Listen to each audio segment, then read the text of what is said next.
রাধারানীর মান কেন হলো? মান তো কারো এমনি এমনি হয়নি, কি একটা তো ঘটখালি থাকে নাকি? কারণ তো থাকে। এই যেমন ধরেন এখন স্ত্রী বলছে স্বামীকে, শোনো এবারে পুজোয় যদি আমাকে এমন ওজনের হাত যদি না গড়িয়ে দিয়েছো না, তোমার আর ঘর করবো না। তার স্বামী এখন দেইনি, তার স্ত্রীর কি মান হবে না? ভালো মান হবে কি না? একদিন ভাত খায়নি, দুদিন ভাত খায়নি, 3 দিন ভাত খায়নি, 4 দিন ভাত খায়নি, স্ত্রীর থেকে তার স্বামীর বড় শোক লেগে গেল, আমার বউ ভাত খাচ্ছে না। ভাত না করে একটা হাড় যেই গড়াই দিল, তারপরের দিন 1 হাঁড়ির ভাত উড়ে গেল। 7 দিনের খাওয়া 1 দিনে খেল। তাহলে মান হলো, আবার মান কি হলো? মান ভেঙে গেল।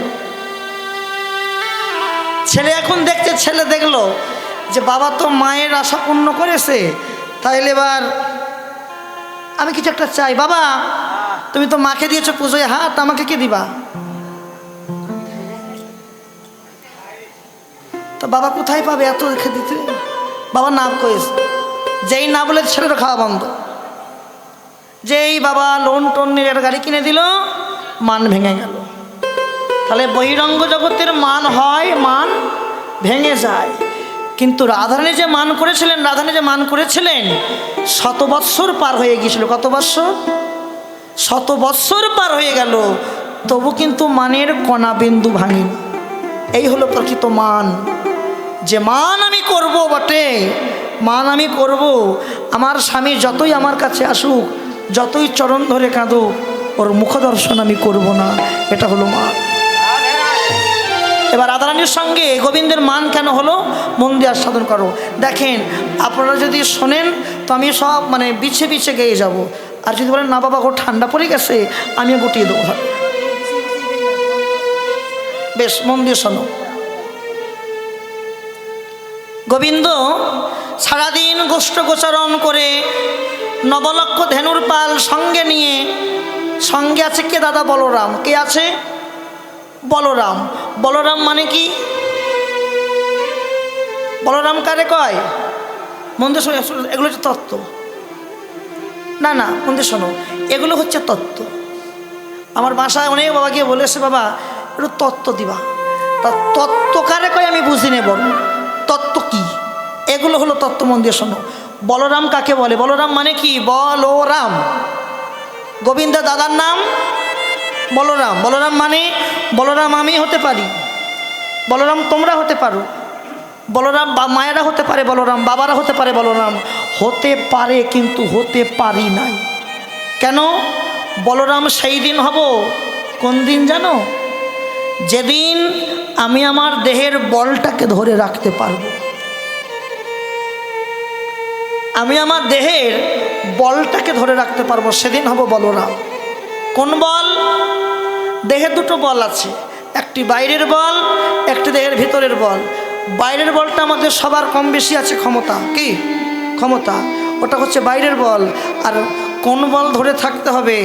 দেখেন, সব কথা ভেঙে বলা যায় না, নিজেকে নিজেকে অনুভূতি করে বুঝতে হয়। দেহের ভিতরে একটা বল আছে, ওই বলটা উভয়ের মিলনে বলটা ক্ষয় হয়,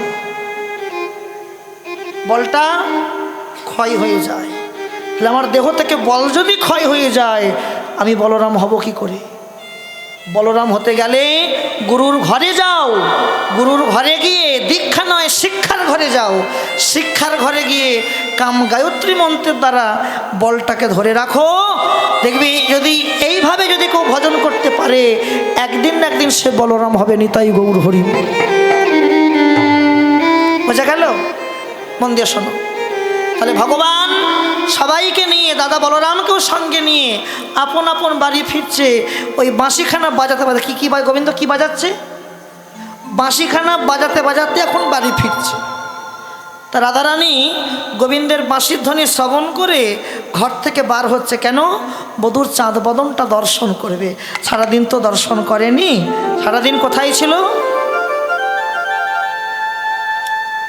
গোচারণে। বাহ, সারাদিন গোবিন্দ নবলক্ষ ধেনুর পালকে নিয়ে, সখাদের সঙ্গে নিয়ে, দাদা বলরামকে সঙ্গে নিয়ে গোচারণ করেছে।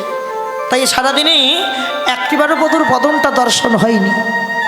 আমি এখন বধূর বদনটা দর্শন করব। এই বলে ঘর থেকে বাহির হয়েছে। কি গোবিন্দ দেখলেন, হায় হায়, আমার রাধা ঘর থেকে বাহির হয়েছে, কিন্তু আমি রাধার সঙ্গে কেমন করে কথা বলবো? কথা বলা কি যায় মা? সঙ্গে দাদা বলরাম আছে, দাদার সামনে কি পীড়িত করা যায়? কথা কবেন, উত্তর দিবেন হ্যাঁ কি না?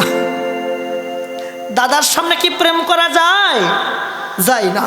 কিন্তু গোবিন্দ মনে মনে ভাবলেন, আমার রাধা কত আশা করে বার হয়েছে, আমাকে একটু হলেও কথা বলতে হবে। কি করে কথা বলবো? ইঙ্গিতে ইশারায় প্রেম করলেন। কেমন করে ইঙ্গিতে, কেমন করে ইশারায়? লক্ষ্মীকে রেখে দাও, কাজে লাগবে। গোবিন্দ তো চাঁচর চিকন কেশ, মাথায় চাঁচর চিকন কেশ, তা মাথার একটা কেশ পরশ করেছে।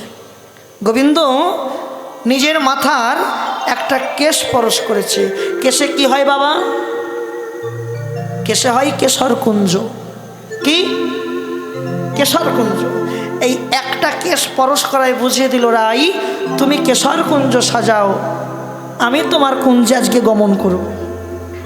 আবার রাধারানী এও ইঙ্গিতে ইশারায় প্রশ্ন করছে যে আমি না হয় কুঞ্জখানা সাজালাম, তুমি আমার কুঞ্জে আসবে কখন, সময়টা দিয়ে যাও। কথা তো বলতে পারছে না, তুমি কখন আসবে? ইশারা ইঙ্গিতে প্রেম। গোবিন্দ আবার ইঙ্গিত ইশারায় বুঝিয়ে দিলেন, আমি কখন যাব জানো? হাতের কটা আঙুল? 10খানা আঙুলকে গোবিন্দ মাথার উপরে তুলেছে, বুঝিয়ে দিল কখন আসবে। 10টা নয়, নিশির 10 দণ্ডে কখন আসবে বলল? 10 দণ্ড সমান হিসাব করে নাও, এক দণ্ডে হচ্ছে 24 মিনিট, এক দণ্ডে 24 মিনিট, তাহলে 10 দণ্ড পর আসবে। রাধারানী গোবিন্দের কথা শ্রবণ করে কুঞ্জখানা কত সুন্দর করে সাজিয়েছে, কত সুন্দর করে কুঞ্জখানা সাজিয়েছে, কত সুন্দর করে কুঞ্জখানা সাজিয়েছে। আর ওদিকে আর এক সর্বনাশ হয়েছে, সে সারে সর্বনাশ। কি সর্বনাশ কি বলবো দিদি? রাধার বোনের নাম কি জানো? রাধার একটা খুড়তুতো বোন ছিল। রাধার বাবারা হলেন 3 ভাই, বিষভানু, চন্দ্রভানু, সুভানু। বিষভানুর কন্যাকে রাধা, চন্দ্রভানুর কন্যা চন্দ্রাবলী, সুভানুর পুত্র সুবল। বোঝা গেল? তাহলে রাধারানীর খুড়তুতো বোনের নাম কি? চন্দ্রাবলী, মনে রাখবে কিন্তু। আবার চন্দ্রাবলীর দাসীকে পদ্মা, চন্দ্রাবলী দাসীর নাম পদ্মা। আচ্ছা বাবা, আমি যদি আপনাদের কারোর কাছে যদি আমি কর্মজীবন করতে যাই, মানে আমি ধরেন আপনাদের কারোর বাড়িতে কিংবা কারোর মালিকের কাছে আমি কাজে লেগেছি, কর্মচারীর কর্তব্য কি? মালিককে খুশি করা, তাই না? আর মালিক যদি খুশি হয় কর্মচারীর মাইনে বাড়াবে। তাহলে চন্দ্রাবলী দাসের নাম কি বললাম? পদ্মা। পদ্মা তার মালিককে খুশি করছে। পদ্মার মালিককে চন্দ্রাবলী। কিভাবে খুশি করছে? বনে বনে শত্রুতা লাগাচ্ছে, বনে বনে শত্রুতা। এখন পদ্মাবতী এখন সংবাদ পেয়েছে, তাই পদ্মা কি করেছে? আজকে নিশীতে যে গোবিন্দ যাবে, কোথায় যাবে মা? কুঞ্জের নামটা কি? কেশর কুঞ্জ। কেশর কুঞ্জে যে যাবে, হ্যাঁ, ওই সংবাদটা এখন চন্দ্রার কানে তুলে দিল। চন্দ্রা, ও চন্দ্রা, আজকে আমি সংবাদ পেয়েছি চন্দ্রা, আজকে তোর বধূ যাবে রাধার কেশর কুঞ্জে। যদি পারিস তুই তোর বধূকে তুই তোর কুঞ্জে গমন করা, তোর দিদির কুঞ্জে যেতে দিস নে, তুই তোর কুঞ্জে গমন করা। চন্দ্রাবলী কি করেছে? গোবিন্দকে ধরবে বলে রাতের অন্ধকারে একটি আড়ালে দাঁড়িয়ে আছে, ঝোপের আড়ালে দাঁড়িয়ে আছে। আর শাস্ত্রে প্রমাণ আছে, রাধার কুঞ্জে যেতে হলে আগে চন্দ্রার কুঞ্জ পার হতে হয়। কার কুঞ্জ পার হতে হয়? চন্দ্রাবলীর কুঞ্জ। যেমন নদীতে যেতে হলে আগে খাল পার হতে হয় না, তারপর নদী পার। এখানেও ঠিক তেমন, চন্দ্রাবলী দাঁড়িয়ে আছে গোবিন্দকে ধরবে বলে, আর গোবিন্দ সেও তো রসিকেন্দ্র চূড়ামণি, হ্যাঁ সে তো চতুর। গোবিন্দের পায়ে কি থাকে মা? নপুর। ওই নপুর তো রুনুঝুনু করে বাজছে। ভগবান কি করেছে, চন্দ্রাবলী কুঞ্জ পার হবার আগেই তার দুই চরণের নপুর খুলেছে। নপুর খুলে ওই নপুরকে মাথায় করেছে গোবিন্দ। মাথায় করে বলল, ওরে নপুর তুই আর বাজিস না, নপুর তুই আর বাজিস না। তুই যদি বাজিস তোর রুনুঝুনু ধ্বনিতে আমার চন্দ্রার নিদ্রা ভেঙে যাবে। একথা বলার সঙ্গে সঙ্গে চন্দ্রাবলী গোবিন্দের সামনে এসে দাঁড়িয়েছে। বধূ হে,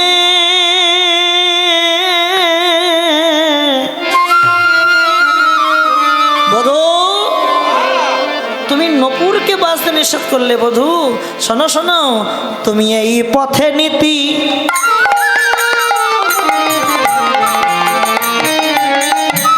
করো গতাগতি, নপুরের ধ্বনি শোনি। পরে না বধূ হে,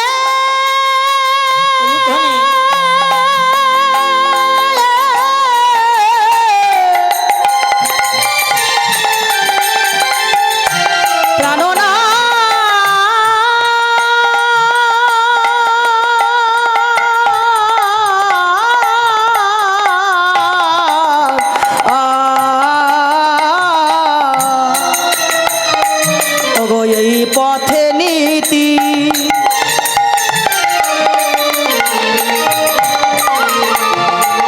করো গতাগতি, নপুরের ধ্বনি শুনি। করো রাধা শোনে বাস আমার নৈরা, ও গো রাধা শোনে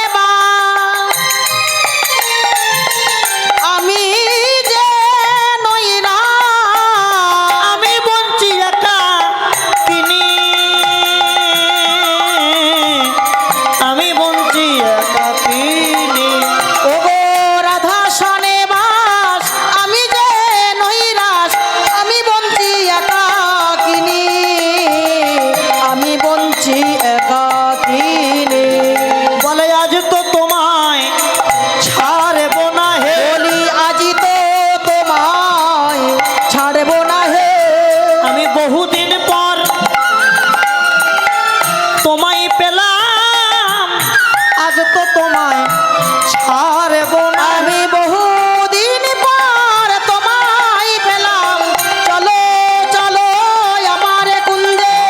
বহুদিন পর তোমায় বলি, চলো চলো আমার কুঞ্জে। বহুদিন পর তোমায় বলি, চলো চলো আমার কুঞ্জে। বহুদিন পর তোমায় বলি, চলো চলো আমার কুঞ্জে। বহুদিন পর তোমায় বলি, আজি তো তোমায় ছাড়বো না হে। আমি বঞ্চি একাকিনী, আমি বঞ্চি একাকিনী। শোনো শোনো শোনো, আমি বহুদিন পর তোমাকে পেয়েছি, আজ আমি তোমাকে ছাড়বো না। একথা কে বললো মা? চন্দ্রাবলী। বাহ, মন দিয়ে শোনো মা। দেখো, ভক্ত যদি শোনে তো গাইতে ভালো লাগে। কি বাবা, যদি শোনে, তা না, তা হয় না, তা হয় না। তা কি করে হয় চন্দ্রা? আমি তোমার দিদিকে কথা দিয়েছি, দিদির নামটা রাধাকে, আমি তার কুঞ্জে যাব। আমি তোমার কুঞ্জে কি করে যাব? ও আচ্ছা আচ্ছা আচ্ছা আচ্ছা, বধূ, ও বধূ, তাহলে দিদি কি তোমার একা? আমরা বুঝি তোমাকে সেবা দিতে জানি না? হ্যাঁ, উত্তর দাও, আমরা সেবা দিতে জানি না? শোনো শোনো, তুমি বধূ মন দিয়ে শোনো, আমিও নারী, দিদিও নারী। কি বললো মা? আমিও নারী, দিদিও নারী। মানে কি? মেয়ে ছেলে নয়, এ নারী সে নারী নয়, এটাই তো কীর্তন। ভালো ভাষাগুলো ভাঙবেন। আমিও নারী, আমার দিদিও নারী, আমিও ও নারী। ও নারী, আমার দিদিও ও নারী, ও নারী মানে কি? আমিও তোমার, আমার দিদিও তোমার, জগতে সবাই তোমার। তাহলে তুমি কেন শুধু দিদির কুঞ্জে যাবে, তুমি কেন আমার কুঞ্জে যাবে না? চন্দ্রাবলী কি করেছে? ও মা একটু বসো না, কি যন্ত্রণা কও দেখিন। সারা জনম তো ঘুমালাম, ওই একটু বললাম, একটু চেয়ারটা টানলো, আবার কখন ফুরুস করে পালিয়ে যাবে কে ভগবান জানে। শোনো ও বধূ, বধূ তাহলে তুমি আমার কুঞ্জে যাবে না বধূ? আমি তোমাকে সেবা দিতে জানি না, তোমাকে সেবা দিতে আমি জানি না। ভগবানকে একটি জায়গায় বাঁধা যায়, যদি কোনো ভক্ত দুফোঁটা নয়ন ঝরাতে পারে, গোবিন্দ তার প্রেমে বাঁধা পড়ে যায়। যেই চন্দ্রাবলী দুফোঁটা নয়ন ঝরিয়েছে, সঙ্গে সঙ্গে ভগবান ভুলে গেল রাধার কথা। চন্দ্রাবলীর পিছু পিছু গেল, চন্দ্রাবলীর পিছু পিছু গিয়ে গোবিন্দ কি করেছে? যেই গিয়ে দাঁড়িয়েছে মন্দির, এই জায়গাটা খুব লক্ষ্য, খুব মজার জায়গা। চন্দ্রাবলী গোবিন্দকে পেয়েছে আজকে, বনে বনে শত্রুতা, তা মনে মনে ভাবছে আমি এমনভাবে সাজাবো বধূকে যাতে রাধা আমার দিদি বধূর ওই সাজ দর্শন করে যেন বধূকে দূর দূর করে তাড়িয়ে দেয়, এমনভাবে সাজাবো। গোবিন্দের প্রথমে কেমন করে সাজালো? প্রথমেই কপালে দিয়েছে সিঁদুরের বিন্দু। কি দিয়েছে মা? হাসবেন না, কাকে ভালো করে শুনবেন। যদি কোনো পুরুষের কপালে সিঁদুর দেখা যায় লোকে কি বলবে? আরে ছি ছি ছি, তুই ঘর থেকে বার হবার সময় একটু মুখটা দেখে আসতে পারলি না, কপালে সিঁদুর। হ্যাঁ, প্রথমেই সিঁদুর দিয়েছে যাতে রাধারানী দর্শন করে আরো প্রধান্বিত হয়ে যায়। তারপর নীল বসন পরিয়েছে। নীল বসন কে পরে গো বাবা? নীল বসন তো গোবিন্দ কোনোদিন পরে না, কে পরে? বলরাম। কে পরে? তা গোবিন্দকে নীল বসন পরিয়েছে। আবার ঠোঁটে কি দিয়েছেন? ও কাজল দিয়েছে, কাজল কাজল দিয়েছে, কাজল দিয়েছে। আর এমনভাবে দেহটা ক্ষতবিক্ষত করেছে, মানে নখে আঁচড়েছে, সে বলার রাস্তা নেই। এবার যেই চন্দ্রাবলী গোবিন্দকে জড়িয়ে ধরে আলিঙ্গন করেছে, সঙ্গে সঙ্গে চন্দ্রাবলী গোবিন্দের অঙ্গের পরশ পাওয়া মাত্র গোবিন্দ চন্দ্রাবলী ঘুমিয়ে পড়েছে। চন্দ্রাবলী ঘুমিয়ে পড়ল। ভগবান ডাকছে, চন্দ্রা, ও চন্দ্রা, চন্দ্রা, ও চন্দ্রা, তুমি তো আমাকে আমন্ত্রণ করে আনলে তুমি সেবা দেবে বলে, আর তুমি সেবা না দিয়েই ঘুমিয়ে পড়লে। শোনো, আমি যে ঘুমোনো ঘরে থাকি না, আমি থাকি সেই ঘরে যে জেগে থাকতে পারে। আমি কোন ঘরে থাকি? যে জাগিয়ে বসে থাকে আমি তার ঘরে থাকি, আর যে ঘুমিয়ে পড়ে আমি ঘুমোনো ঘরে থাকি না। নিতাই গৌর হরি। শোনো, বহুদিন পর তোমার সঙ্গে মিলন হবার বাসনা জেগেছিল, কিন্তু আজ যেমন তুমি আমাকে আমন্ত্রণ করে আনলে সেবা দেবে বলে, তুমি যেমন সেবা না দিয়ে ঘুমিয়ে পড়লে, আমি বলে গেলাম জীবনে তোমার সঙ্গে আমার মিলন হবে না। এবার ভগবানের মনে পড়ে গেল। কার কথা মনে পড়েছে?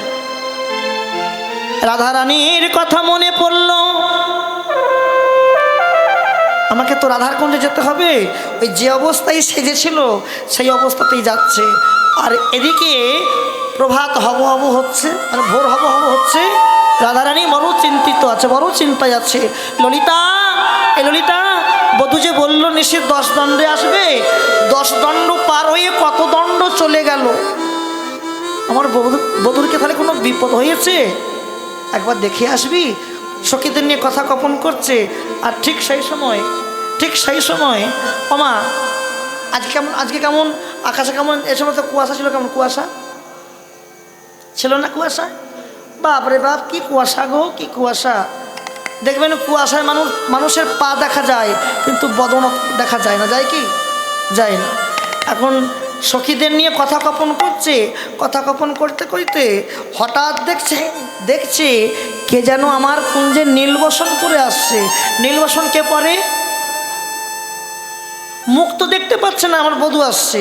ওই নীলবসন পরা দেখার সঙ্গে সঙ্গে দেরি করলো না। যেই দেখলো নীলবসন পরে কে যেন আসছে, আর সঙ্গে সঙ্গে রাধার মনে পড়ে গেল নীলবসন তো আমার বলরাম দাদা পরে, তাই মাথায় ঘোমটা দিয়ে দিয়েছে। কেন কেন ঘোমটা দিল বলো তো মা? ভাসুর এসছে, ভাসুরকে থেকে ঘোমটা দেয় না? তোমাদের বঙ্গে দেয়? এখন আর ভাসুর নেই, দাদা হয়ে গেছে, বড়দা শেষদা ভাই, কত ভাই হবে এখন, কি যুক্তি কি না বাবা?